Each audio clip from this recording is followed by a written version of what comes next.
Okay, so in this example, we're going to deal with RC circuits. And an RC circuit is what you might think it is. It's a circuit with a battery and resistors and a capacitor. That's it. Okay. These typically have switches in them such that you can close off the switch. Whoops. You can close off the switch and charge up, right? Close the switch, charge up one plate of the capacitor with positive charge, thus charging the other plate with negative charge. And over time, a charged up capacitor tends to have a current of zero. Okay, the current approaches zero. When this switch is then opened, that current that was here, the positive charge, flows this direction around, right? We're still using the convention of the textbook, by the way. So the current that flows into the capacitor goes this direction. If that switch is cut off, the battery is removed and we just have, well, this rightmost circuit. So the current then flows the other direction.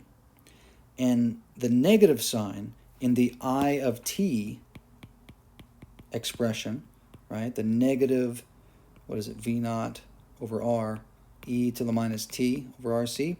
That negative sign right there, that says that the current is going the other direction, right? Counterclockwise compared to clockwise during charging, okay?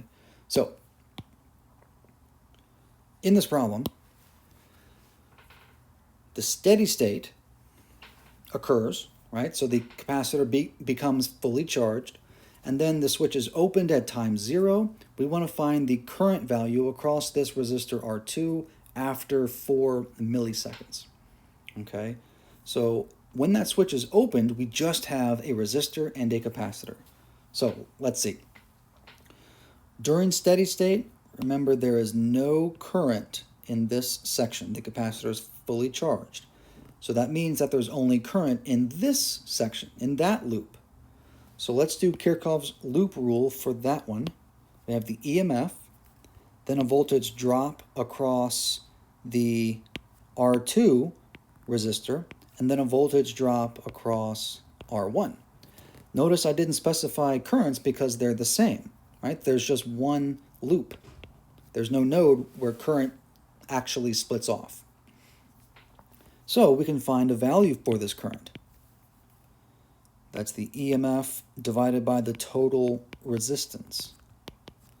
And that's, in this case, 20 divided by 10K plus 15K, which is 25,000, which gives us a value of 0.8 milliamps.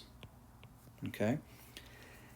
And now, that's the current through here and here during the initial, right? Just when that, or during the steady state, rather, during the steady state when that switch is closed.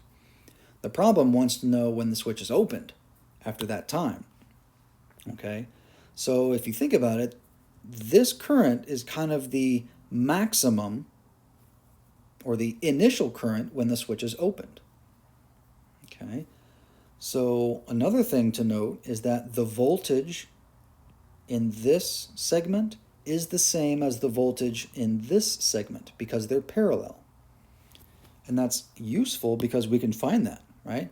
Thus, that will tell us the voltage in the capacitor. Oops, I did it again. So that means the voltage, V2, is what we want. So we just found that current value. Now the resistor value, and this gives us a voltage of 12, right? 12 volts across resistor 2, right? In the steady state. Okay, now let's take those numbers and then open this switch. So now we just effectively have a resistor and capacitor. That's it. Okay, our switch is open now.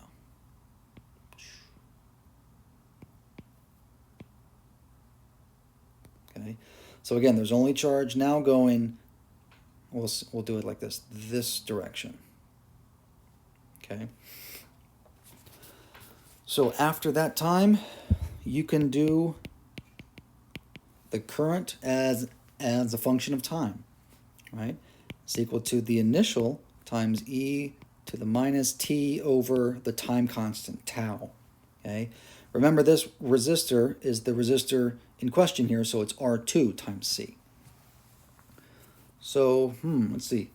That initial current, well, initial current of 0.008